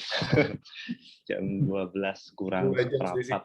Tengah malam, ya 2 jam setengah ya. Tapi karena memang materinya menarik, jadi memang saya harus nyimak gitu. Mungkin sharing sedikit, menambahkan aja sebelum ditutup gitu. Kan bencana hidrometeorologi ini kan potensi buat teman-teman relawan kita ya, di Desa Relawan juga. Jadi memang mulai dibiasakan karena kebiasaan kita itu sekarang untuk informasi terkait mitigasi itu itu sifatnya bottom up. Jadi kita harus ngelaporin. Jadi kalau misalnya skupnya BPBD, BNPB itu kan dia tidak bisa mengawasi apa-apa yang ada di gunung, apa-apa yang ada di bukit, ya orang bangun apa, orang ngegali apa gitu kan, orang yang nebang buat apa gitu, orang yang bikin turap, orang yang bikin nembok, orang yang bikin bangunan kan nggak terpantau semua sama BNPB ataupun BPBD. Jadi kadang kalau kita nih orang-orang yang biasa sebagai relawan, biasa jalan, yang kerja, yang hari-harinya juga biasa berkegiatan di lapangan, itu mulai peka insting dan intuisinya untuk melihat gitu. Ketika melihat ada rumah kok ngegali terus. Putus ya? Putus. Terdengar jelas, Mas Agus, terdengar jelas. Sudah lebih jelas. Aman. Jelas. Ya, jadi kitanya memang sekarang harus lebih peka dan instingnya tuh benar-benar lebih kuat ketika jalan, misalnya hal-hal yang paling sepele, misalnya ada tetangga atau di daerah kita orang nembok gitu ya, nemboknya kok makin tinggi, lahan sungainya semakin pendek, itu sudah mulai sebenarnya untuk mengantisipasi hidrometeorologi itu dari gitu-gitu tuh udah bisa diadukan tuh, mulai dari perangkat yang kecil tadi lapor ke RT, RW, pengurus, kemudian disampaikan ke lingkungan. Gitu. Terus ketika ada bangunan, ada orang-orang menggali, ada bukit di sekitar kita, orang kok ngegali mulu ya, bangun villa atau bangun apalah, itu kan secara pandangan mata zohir aja kelihatan gitu. Ini digali pasti dampaknya akan jadi ketika hujan itu pasti akan jatuh dan lambat laun mungkin setahun atau 2 tahun ke depan akan jadi banjir. Itu pasti sudah insting kita tuh sudah bisa melihat gitu, maka kita laporkan. Jadi bentuk mitigasinya itu sekarang sebenarnya sudah ada di diri kita gitu. Jadi kita ngelaporin, banyak-banyak melaporkan, kemudian membuat penyampaian untuk dijadikan buat antisipasi ke depan. Gitu. Karena yang sekarang masih terjadi ini kan kejadian dulu baru kemudian dimitigasi, kejadian lagi baru diobservasi. Jadi sekarang kita tuh di teman-teman itu ya, teman-teman banyak sekarang mengingatkan juga bahwa aktivitas kita nih yang suka naik gunung, yang suka berkegiatan, yang suka baksos, yang suka ya pekerjaan hari-hari, itu pandangan-pandangan kita melihat itu diseling-selingin lah sebagai seorang relawan. Kalau bukan relawan mungkin dia sibuk dengan urusan kantor dan pekerjaan ya. Tapi kalau sudah sebagai relawan, hari-harinya udah mulai ngelihat tuh, ini orang bikin apa gitu ya, kok airnya turapnya nggak ada gitu. Ini orang bangun sekolah, nih bangunin kok langsung begitu. Jadi sudah mulai dari situ sebenarnya, pencegahan ketika nanti hujan ya, ada sebagainya itu sudah terantisipasi dari situ. Jadi kita sudah mulai laporin. Mungkin nambahin dari situ ya, dari sisi peran kita yang paling terkecil buat relawan itu, jadi jangan sampai kita sendiri menunggu NGO kita melakukan sesuatu atau menunggu senior kita melakukan sesuatu, menunggu dari pihak instansi terkait. Jadi hal-hal paling sepele gitu. Kayak kemarin belum lama ini kejadian sama di Papua juga sama seperti ini.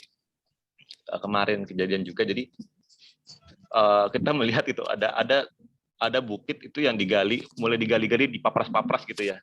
Itu dibangun rumah tempat tinggal gitu. Kemudian dibangun lagi itu terpapras-papras, itu terlihat sekali gitu. Di Bogor juga sama gitu. Ada yang melihat gitu. Ini BPBD nggak ngelihat apa nggak terpantau apa gimana gitu. Jadi sudut pandang orang tuh masih menyerahkan itu kepada BPBD gitu. Padahal sebenarnya BPBD menunggu laporan dari warga kan, dari kita sebenarnya. Itu tidak pembangunan seperti itu bisa merusak dan bisa menyebabkan banjir dan bandang ketika ketika longsor itu memampatkan hulu sungai, kemudian bisa menjadi banjir bandang. Nah, laporan bottom up itu yang sekarang harus diperbanyak sebenarnya. Laporan dari bawah ke tingkat yang paling kecil, mulai dari RT, RW, kemudian yang lebih luas, yang lebih tinggi lagi, tokoh-tokoh masyarakatnya, sehingga sama-sama laporan bottom up-nya itu sampai ke tingkat yang lebih berwenang kepada BPBD. Jadi lebih kuat gitu. Saya rasa itu sih mengingatkan buat teman-teman semua, buat rekan-rekan yang ada di DES ya, di relawan, bahwa mitigasi itu bisa dimulai dari kita kok, dari relawan ya, mulai menguatkan instingnya ini, kepekaannya ini. Jadi tengok cilang tuh sambil nyatet gitu. Wah, ini yang Satria nih lewat mana gitu kan, lihat kok ada orang buang sampah kayak begitu banget, nggak ada ini pencegahan gitu. Itu sih tambahannya, bukan Bunci.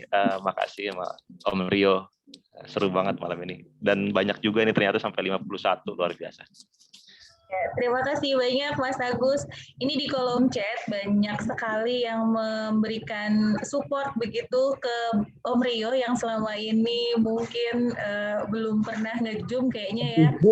Anti Zoom. Asik juga ya Bang Rio ya. Jum-juman. Ini asik juga ya ternyata bisa main Zoom. Oke, baik, dalam kesempatan ini ada Ustadz Hengki juga sebagai Dewan Pengarah ya dari DRB. Barangkali Ustadz Hengki ada yang ingin disampaikan, Ustadz Hengki? Ya, Assalamualaikum warahmatullahi wabarakatuh. Ide filosofi kopi ini bagus ya, ngobrol pintar. Mungkin nanti dibuat di DRB itu kafe kopi relawan, ya. Kajian obrolan pintar, inspirasi, ya. Relawan. Karena emang kopi itu jujur, dia tidak pernah berpura-pura manis. Ya. Jadi meskipun kopi itu pahit, tapi pahitnya itu tidak selamanya buruk.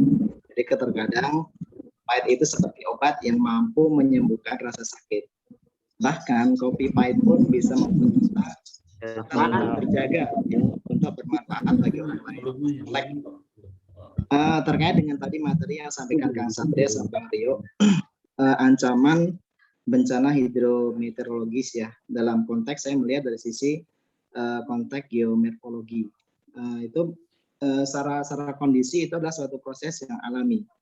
Jadi bencana itu tidak dapat dihentikan, tapi kita bisa mengendalikan. Karena apa? Karena jika dihentikan, itu tipikal bencana itu akan berubah. Gitu. Jadi pengendalian proses itu harus dilakukan ketika intensitasnya itu masih kecil atau masih belum menimbulkan bencana. Jadi perlu adanya mitigasi, perlu adanya deteksi dini. Isinya adalah mengenal medan atau ma'rifatul medan, akan lokasi dan juga posisi awal proses geomorfologi ini agar bisa mudah diidentifikasi. Dalam aplikasi mungkin bisa kita lihat di aplikasi 8 kalau nggak salah, pernah saya lihat itu lembaga penerbangan antariksa, dia pernah membuat satu aplikasi namanya si Pandora. Itu sistem pemantauan bumi nasional berbasis Android. Itu bisa melihat, jadi kondisi-kondisi alam, kondisi-kondisi yang lain itu bisa dilihat.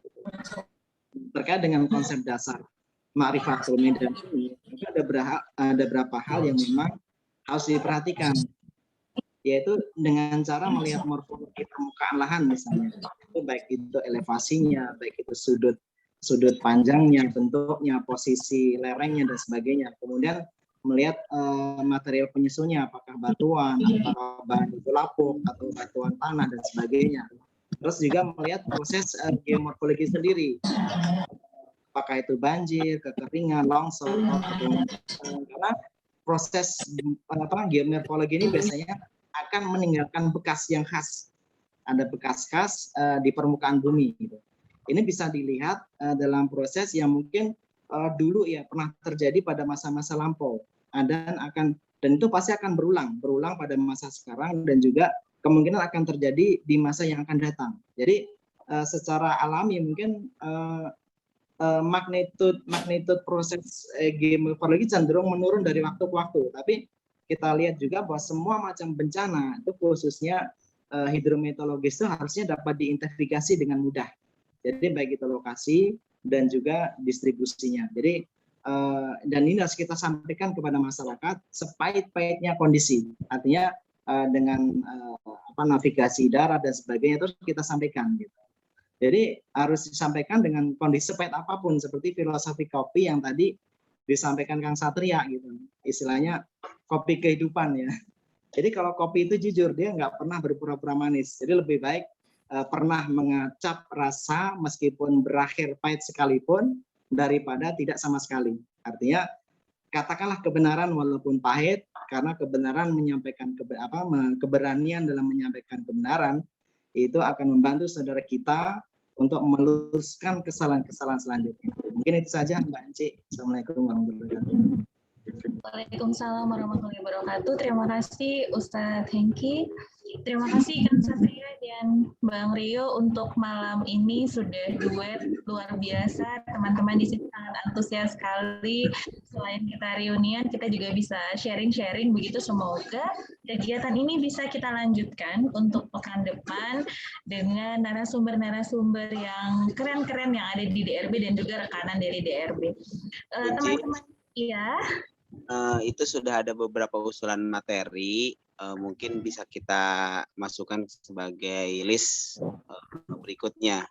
Ada dari Pak Dr. Hubes tentang bagaimana relawan menjaga kebugaran, mungkin bisa di saat sebelum ada bencana dan saat terjadi bencana. Kemudian dari KOR juga tuh ada trio maut katanya, itu juga mungkin bisa terkait dengan menjadi asesor yang baik. Nah, termasuk nih moderator juga kan salah satu asesor, walaupun asesornya mungkin asesor pendidikan gitu. Siap. Ya, Sudah ada banyak masukan ya, sudah ada banyak masukan mengenai tema-tema kita selanjutnya. Artinya kegiatan ngopi bareng DRB ini dilanjutkan ya teman-teman ya, tidak berakhir di sesi 1 ini. Lanjut. Nanti di sesi-sesi berikutnya dari 250-an anggota yang gabung di grupnya relawan Des Relawan Banten ini, mudah-mudahan ke depan waktu dan ya kesempatannya untuk bisa hadir lebih banyak, mudah-mudahan menjadi penyemangat nih buat teman-teman hari ini, malam ini, sehingga bisa saling untuk mengajak gitu ya, mengajak temannya, rekannya, termasuk mungkin di lembaga, di anggotanya masing-masing begitu ya, Bu Ci. Terima kasih. Oke, siap, Mai. Baik, terima kasih. Insya Allah akan kita rencanakan untuk pertemuan di ngopi bareng DRB berikutnya. Sekali lagi, Kang Satria, Om Rio, terima kasih banyak. Luar biasa sekali duetnya. Keren dan sangat bermanfaat tentu untuk kita semua. Baik, sebelum mengakhiri pertemuan kita malam hari ini, mohon berkenan teman-teman semua untuk mengaktifkan kameranya. Kita ada sesi foto bersama dulu. Meskipun kita ngopi masing-masing dari kediaman masing-masing, tapi di sesi terakhir ini mohon berkenan untuk mengaktifkan kameranya, kita foto bersama. Mbak. Salam tangguh. Salam tangguh. Halo Mbak Bella. Halo Bunci. Ya, bisa dibantu Mbak Bella untuk kasih aba-aba kita foto bersama? Oke, siap. Sebentar. Sini ada 3 slide ya. Untuk slide pertama. Oke. Untuk slide pertama, siap-siap. 1, 2, 3. Oke, sekali lagi. 1, 2, 3. Oke, untuk yang kedua. Ya, 1, 2, 3. Sekali lagi, 1, 2, 3. Oke, sudah Bunci? Oke, baik. Terima kasih banyak Mbak Bella atas bantuannya. Terima kasih banyak Kang Satria, Bang Rio. Terima kasih banyak seluruh teman-teman partisipan yang sudah hadir dalam kegiatan malam hari ini. Kami dari Des Relawan Banten sangat menyadari masih banyak kekurangan dalam penyelenggaraan kegiatan ini. Namun, kegiatan ini kami harapkan menjadi sebuah awal yang baik untuk kegiatan-kegiatan kami berikutnya. Terima kasih sudah bergabung dan mohon maaf atas segala kekurangan. Saya akhiri pertemuan kita malam hari ini. Assalamualaikum warahmatullahi wabarakatuh. Waalaikumsalam warahmatullahi wabarakatuh. Merdeka. Izin live. Terima kasih. Assalamualaikum warahmatullahi wabarakatuh. Akhirnya nge-zoom ya. Bang Rio nge-zoom, Masya Allah.